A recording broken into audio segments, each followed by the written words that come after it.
Welcome to Hidden Chapters. There's a moment before every story, when doing nothing feels easier. This is what happens next. The plane was boarding. I wasn't authorized to be on it. Every protocol told me to stay where I was. Every instinct told me this was already a mission. The message didn't come through command. That's what made it dangerous. It came through a secure civilian line I rarely checked, a number I kept active only because shutting it down completely felt like tempting fate. The voice on the other end didn't identify itself properly. It didn't need to. There had been an accident near the border. Not major. Not clean either. My daughter had been nearby. Close enough to be involved. Close enough to be accounted for, until she wasn't. The details were incomplete. Names missing. Locations approximate. The kind of information that feels worse than nothing because it leaves too much room for interpretation. I asked for clarification. The line went quiet for a second too long. Then the word missing was used. I didn't react immediately. Training doesn't allow for that. I asked the right questions in the wrong order. Timeline. Witnesses. Local response. Whether this had crossed into official channels yet. It hadn't. That was the problem. I reported the situation through the proper route. Filled out the request. Marked it urgent. Family emergency. Border proximity. Potential escalation. I didn't embellish. Systems don't respond well to emotion. The denial came back fast. Operational sensitivity. Risk exposure. Assets in motion. The message ended with language I'd used myself more times than I could count. Stand by. Standing by felt impossible. I checked flight schedules anyway. Old habit. Knowing options even when you're not supposed to consider them. There was one route that made sense. One plane leaving sooner than the rest. Commercial. Crowded. Invisible. I wasn't cleared for it. I sat there, watching personnel move with purpose around me, all of us pretending our worlds weren't colliding with something personal at that exact moment. The mission clock was ticking. So was something else. I thought about my daughter. About the last conversation we'd had, ordinary, unremarkable, unfinished.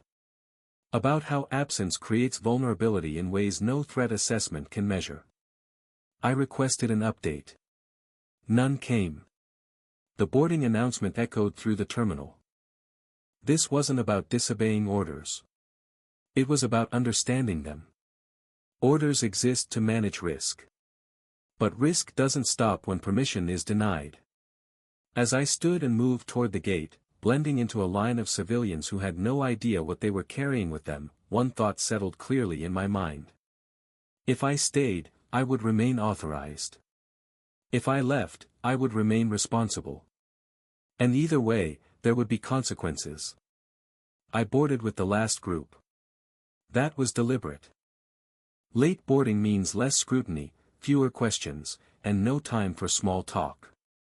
I chose a seat near the back, aisle side, where movement looks accidental and exits are closer than explanations. The cabin smelled like recycled air and impatience. Ordinary people. Ordinary daughters for travel.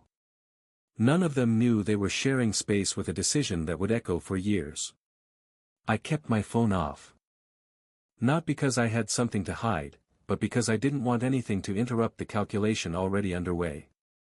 Once the door closed, I would be somewhere I wasn't authorized to be, doing something that couldn't be undone by apology. The plane pushed back. That was the moment the weight hit. On operations, movement is planned. Every transition has a purpose. This one didn't. It was a gap, a space I'd stepped into without permission. The kind of space where accountability gets blurred and consequences wait patiently. As we climbed, I replayed the fragments I'd been given. Border region. Accident. Local response inconsistent. No formal report yet. That last detail mattered. It meant the situation was still fluid. Which meant whoever controlled the narrative next would shape what followed. I needed information. Quietly. Mid-flight, I powered the phone long enough to send one message to a contact I trusted precisely because he didn't ask questions. I didn't use names. I didn't mention family. I asked for weather, traffic, and local disruptions near a stretch of road that most people wouldn't notice on a map. The reply came back 10 minutes later. Road closures. Unofficial checkpoints. Medical evacuation delayed. None of that was good. I imagined my daughter where I'd last known him to be, close enough to systems that didn't communicate well with each other. Close enough to fall through the seams. That's how people go missing without anyone meaning for it to happen. The plane leveled out. Drinks were served. Someone asked if I was traveling for work or family. I said work. It was the safest answer. By the time we descended, the first official message arrived. A reminder of my status. A note that my absence had been noticed. A request to confirm location. I didn't respond. Silence isn't defiance. It's ambiguity. At baggage claim, I moved fast and light. No lingering. No patterns. Outside, the air was warmer, heavier. Different rules apply near borders, fewer assumptions, more improvisation. I blended in the way I always had, by looking like I belonged nowhere in particular. I checked in with my contact again. This time, she sent coordinates.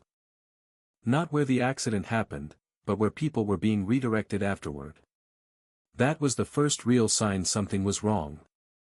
Accidents scatter people. They don't funnel them.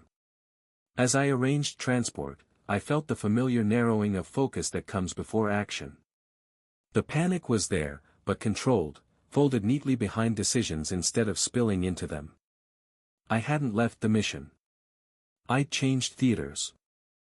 And if my daughter was caught in something that wasn't supposed to exist on paper, then the only way to find him was to operate the same way. Quietly. Off book. Before the story settled into something permanent. The driver didn't ask questions. That told me enough. People who work near borders learn quickly when silence is safer than curiosity. I gave him the coordinates, not the name of the place. Names carry expectations. Coordinates just describe where something exists. As we drove, the landscape thinned out. Fewer signs. Fewer official markers. The kind of terrain where responsibility is shared loosely, if at all. My phone stayed dark in my pocket, but I could feel its weight, a reminder that every minute without updates widened the gap between what I knew and what was happening.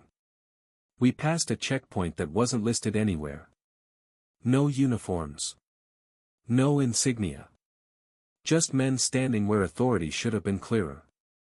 The driver slowed instinctively. I didn't tell him to stop or continue. I waited. They waved us through. That worried me more than being stopped would have. When systems are real, they verify. When they're improvised, they guess.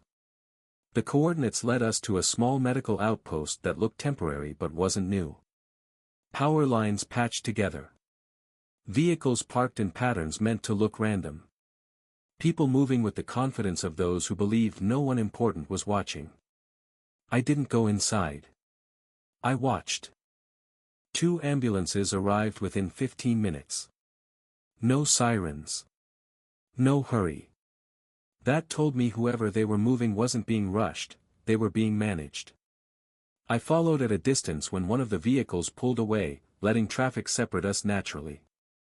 It took us to a road that curved along the edge of the border zone, the kind used to redirect attention instead of facilitate movement. Halfway down, it turned off toward a cluster of buildings that didn't match the surrounding area. Too organized. Too quiet. I parked and walked the rest of the way. That's when I saw something familiar. Not a face. Not a vehicle. A backpack. Dark fabric. Frayed strap. The kind my daughter had insisted on using because it didn't look new enough to attract attention.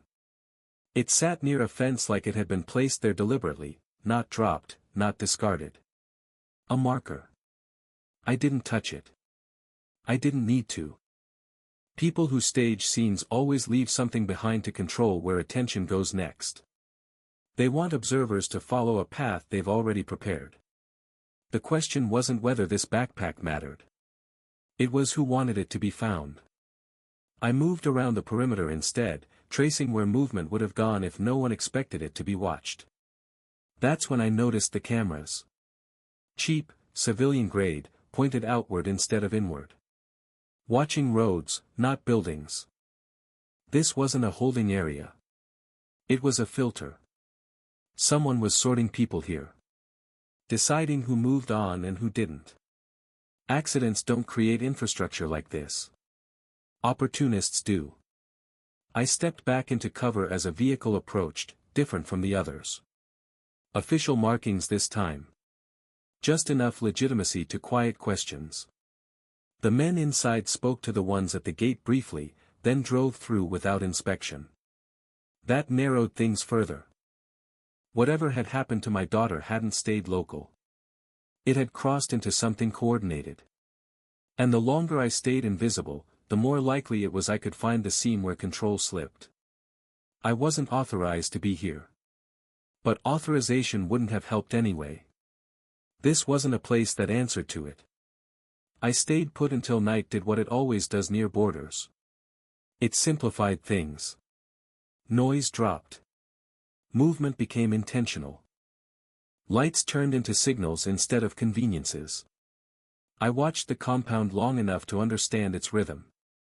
Vehicles didn't come and go randomly. They arrived in pairs, left alone, and never crossed paths. That told me the flow mattered more than the volume. Someone was keeping counts. I moved closer when the perimeter quieted. Not toward the gate, toward the space behind the buildings, where fences get repaired less often and attention drifts. Borders teach you that authority looks forward. Weakness hides behind. The backpack was gone when I checked again. That confirmed it hadn't been abandoned. It had done its job. I followed the direction it had pointed to indirectly, a service road barely wide enough for two vehicles, marked by tire tracks that didn't belong to locals. The kind left by convoys that don't stop unless something goes wrong. Halfway down the road, I found the first sign of an accident that made sense. Scattered debris. A bent guardrail. Scratches in the dirt that suggested a sudden stop, followed by careful cleanup. Someone had erased urgency from the scene, leaving only enough damage to justify a story if questions were asked.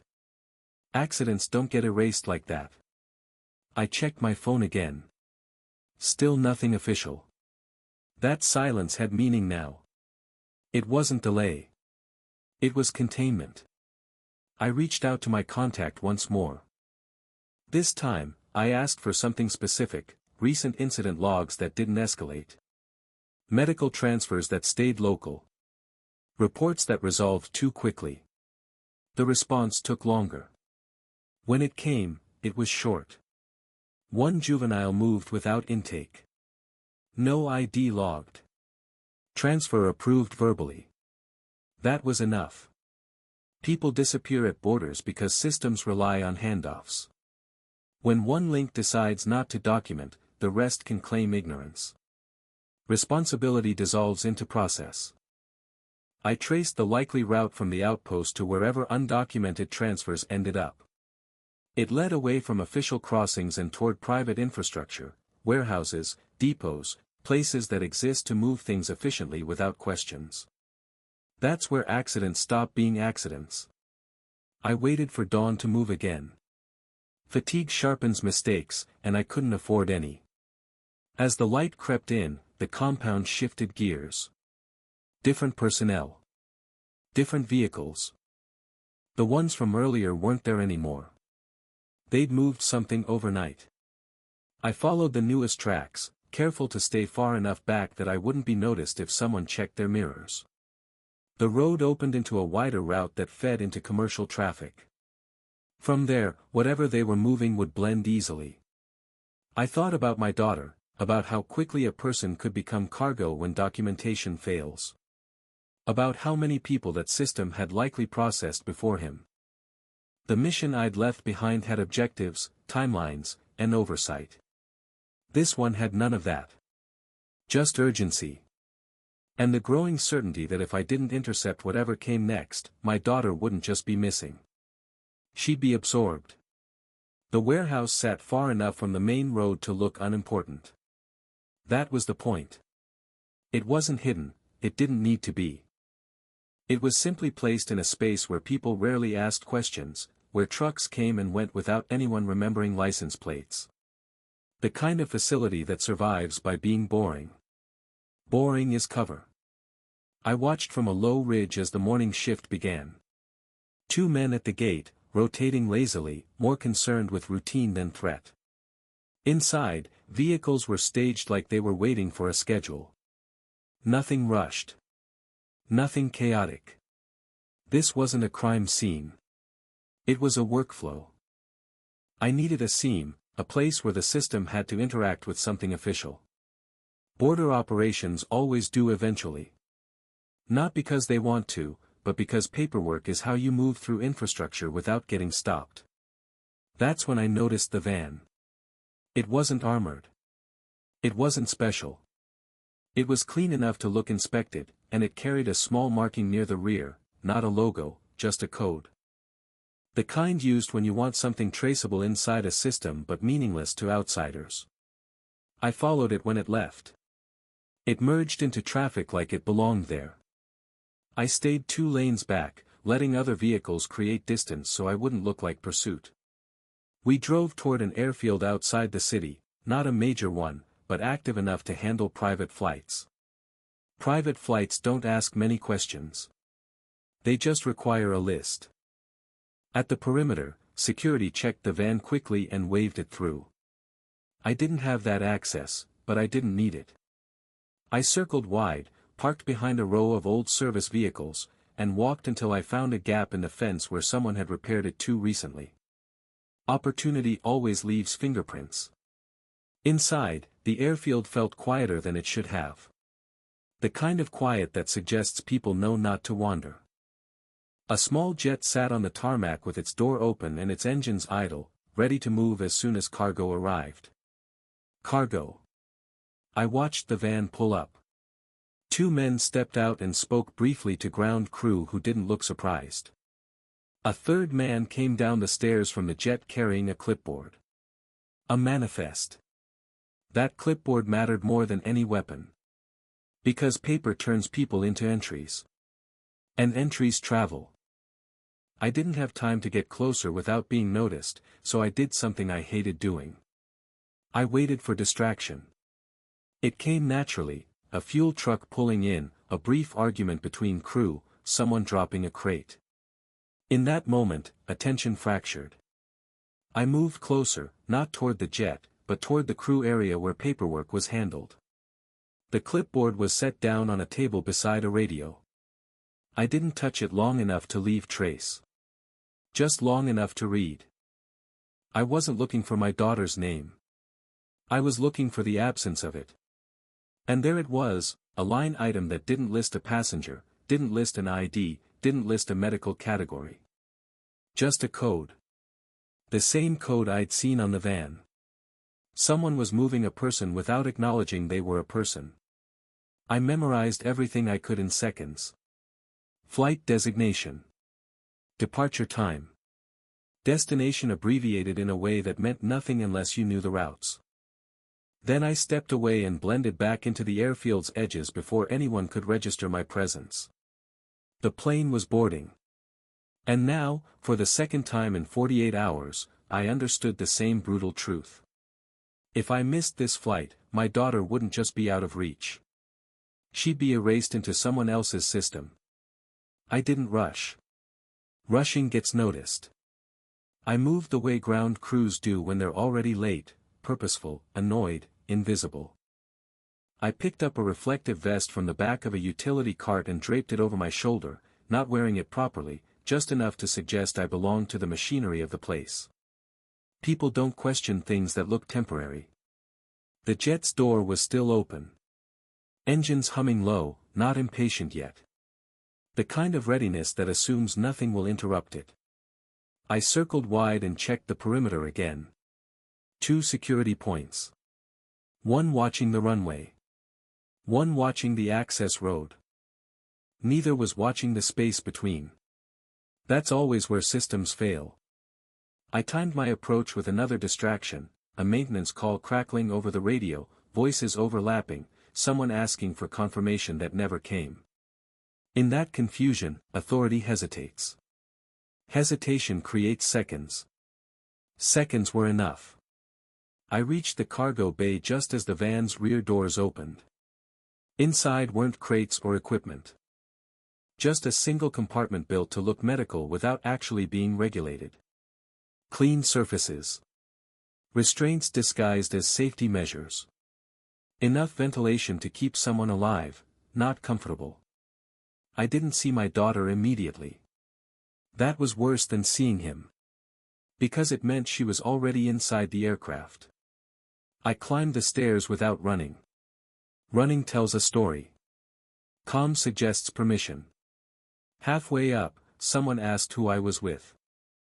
I answered with a route designation and a complaint about paperwork delays.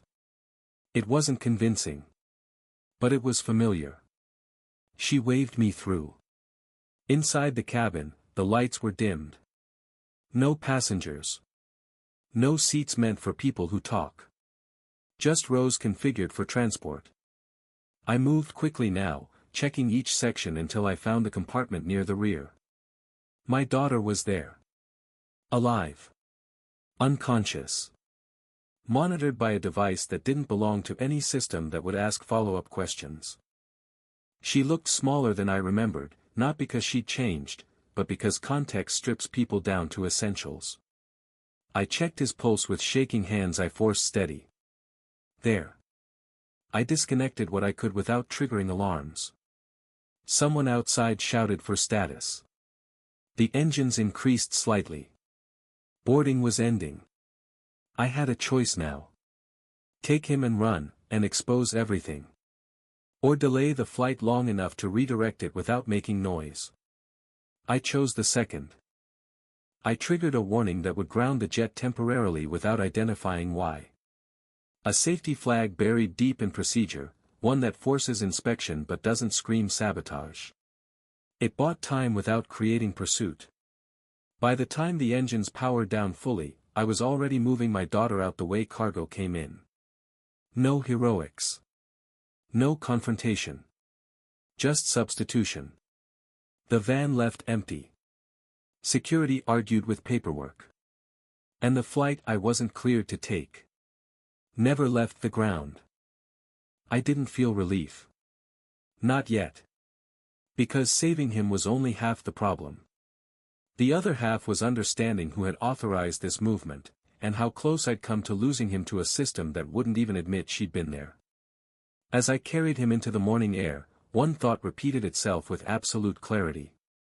Orders end at the edge of paper. Responsibility doesn't. I didn't go to a hospital. Hospitals create records. Records create questions. And questions arrive faster than answers. I took my daughter somewhere quieter, a private clinic that existed on the edge of regulation, where favors mattered more than protocols and discretion was part of the service. The doctor didn't ask how I'd brought him in. She only asked how long it had been since she'd been conscious. Long enough, I said. That was enough for him. As they worked, I sat in a narrow hallway listening to machines do what machines do: measure, stabilize, correct. The sounds were steady. Predictable. Everything the last 48 hours hadn't been. That's when my phone vibrated. One message. No sender name. Just coordinates and a timestamp. They knew. Not everything, but enough. Interrupting a system doesn't stop it. It forces it to reorient. And when something that valuable goes missing, attention sharpens. I had removed a piece from a chain that didn't tolerate gaps. The doctor came out and told me my daughter would recover. Dehydration. Impact trauma. Medication that shouldn't have been administered without consent. She paused before adding that last part, weighing whether saying it out loud created obligation. It did. I thanked him and paid in cash. Outside, the city felt different now, not hostile, but alert. Like it had noticed movement it couldn't explain. I adjusted plans immediately. Routes changed. Vehicles swapped. Patterns broken before they could form. I checked in with my contact again. This time, she didn't respond. That meant two things. Either she couldn't. Or she shouldn't. Both were bad. I realized then that saving my daughter hadn't closed the story, it had opened a new one. Whoever authorized that flight would eventually trace the disruption back to a decision point. Paperwork always does. Someone would notice the flag I'd triggered. Someone would ask why it existed in the first place. And when they did, my absence from the mission would stop looking like coincidence. I sat beside my daughter's bed that night, watching his chest rise and fall, knowing that whatever followed would reach me eventually. Consequences don't rush, they schedule themselves.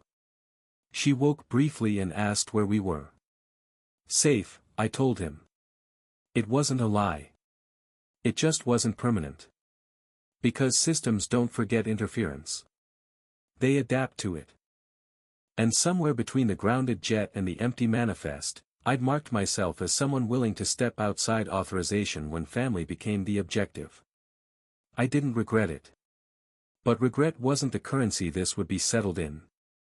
As dawn approached, I made one final decision before the next phase began. I stopped running. If they wanted answers, they'd have to come find me. And when they did, I'd be ready, not to fight, but to explain exactly why the mission had changed.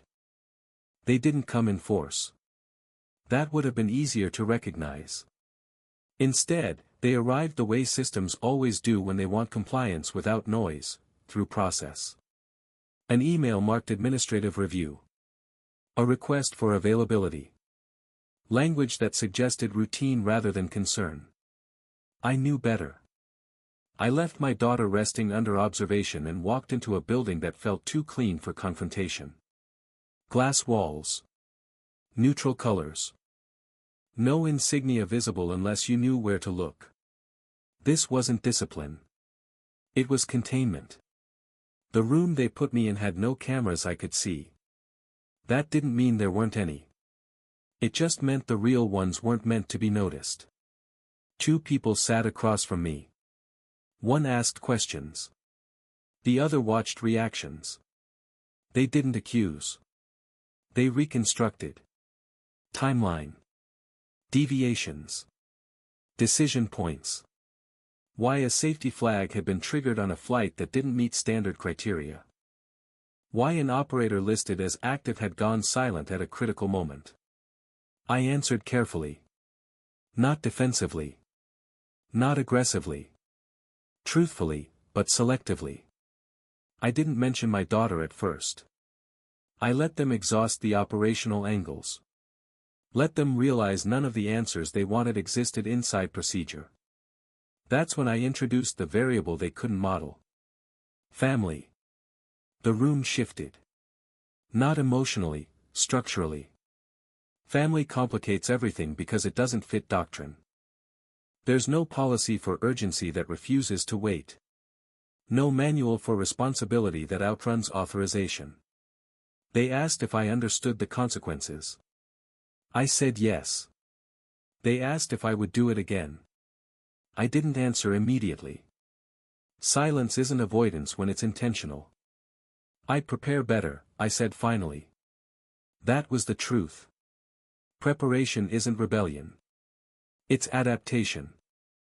They exchanged a glance I recognized from 100 briefings, the moment when a system decides whether something is a liability or a less daughter.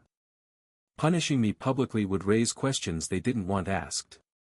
Letting it go completely would encourage repetition. They chose the third option.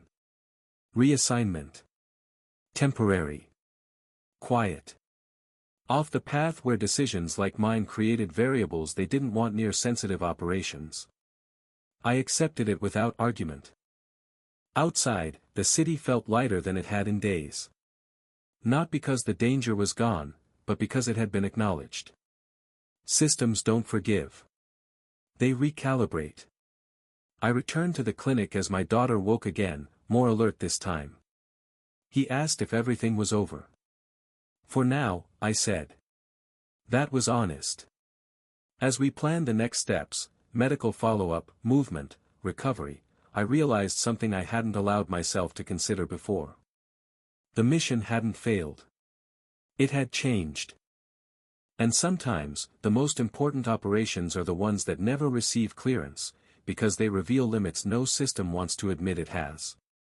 I didn't know what the long-term cost would be yet. But I knew one thing with certainty. When family becomes the objective, there is no such thing as standing by. The reassignment felt like exile at first. Not because of where it placed me, but because of what it removed. No briefings. No updates tied to urgency. No decisions that carried weight beyond scheduling. The system hadn't punished me, it had insulated itself. That was smarter. I stayed near my daughter while she recovered, watching the strength return to him in small increments. Appetite. Balance. Awareness. Each improvement felt like confirmation that I'd made the right choice, even as the long shadow of consequence stretched quietly behind it. She asked once if the people who took him would be caught. I thought carefully before answering. Some of them already have been, I said. Just not the way you think. Systems don't arrest themselves. They reroute. They remove weak links. They rewrite procedures so the same thing doesn't happen the same way again. Justice, in that sense, is rarely visible. That didn't satisfy him completely. It wasn't meant to. I noticed how much more aware she'd become, not fearful, but precise. She paid attention to routes now. To timing. To who watched and who didn't. Trauma teaches vigilance faster than any lecture ever could. I didn't encourage it. I contextualized it. This isn't your responsibility, I told him. Awareness doesn't mean obligation. She nodded, but I could tell the less daughter had already landed deeper than words. Meanwhile, pieces of the story surfaced indirectly. A facility audited. A contract quietly terminated. A transport route shut down without explanation. These weren't coincidences. They were corrections, made without acknowledgement, because acknowledgement creates liability. No one contacted me again. That was intentional. By removing me from the equation, the system allowed itself to resolve the disruption without reopening the question of why it happened. My involvement would have complicated the narrative they needed to preserve. I understood that. And I let it stand. One evening, as my daughter and I sat outside watching the last light drain from the sky, she asked if I'd ever felt torn like that before, between orders and people. I told him the truth. All the time, I said. The difference is whether you pretend it's not happening. She considered that. I don't think I could, she said. That wasn't a flaw. It was growth. I realized then that whatever this experience had taken from him, it had also given him something I hadn't had at his age, clarity about where authority ends and judgment begins. That clarity came at a cost I would always carry. But it hadn't been wasted. As we went inside, I thought back to the flight that never left the ground. The decision point where everything could have gone another way. The moment when authorization failed to account for urgency. Some choices don't need approval to be right. They just need someone willing to accept what follows. And as the night settled into something close to peace, I knew this story wouldn't appear in any report. It wouldn't be cited as precedent or lesson learned. But it had already done its work. It had drawn a line I would never cross again, not because I feared consequences, but because I finally understood their shape. Months later, I stood in another terminal. Different country. Different assignment. Same feeling of movement without certainty. Flights came and went around me, names called over intercoms, destinations announced with confidence that suggested control. I watched a jet taxi past the window and thought about how close my daughter had come to disappearing into that system. Not violently. Efficiently. The difference matters. She was back to normal now, as much as anyone ever is after realizing how thin the line between presence and absence can be.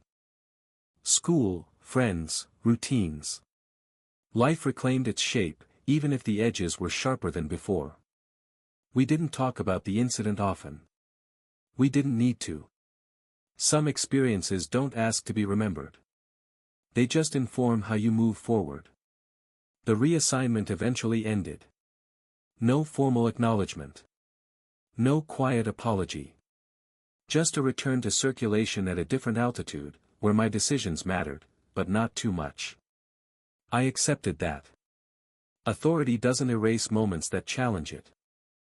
It relocates them. One afternoon, my daughter asked me what would have happened if I'd stayed. If I'd followed the order and waited for clearance that never came. I told him the truth. I would have remained authorized, I said. And you wouldn't be here asking me that. She nodded, absorbing the weight without dramatics. That doesn't mean you should do what I did, I added. It means you should understand why I did it. She smiled at that. Not because she agreed. Because she understood. The system continued on, adjusted and intact. The route that had almost taken him was closed permanently. Not publicly. Not permanently on paper. Just enough to prevent repetition. That was their resolution. Mine was quieter. It lived in the knowledge that when responsibility and authorization diverge, someone has to choose which one matters more, knowing neither choice is free. I didn't see myself as defiant. I saw myself as present. The flight I wasn't cleared to take never left the ground. But the decision behind it followed me everywhere. Not as regret. As alignment. Some missions succeed without recognition. Some choices matter only to the people they save. And some chapters stay hidden because writing them down would force systems to admit their limits. This was one of those chapters. The one where a flight didn't happen. And a life continued because someone stepped off the path long enough to bring it back. Hidden chapters tell stories. About moments that don't wait for certainty. Like the video and subscribe. For the next chapter. And if you had only seconds to decide. Would you trust the order, or yourself?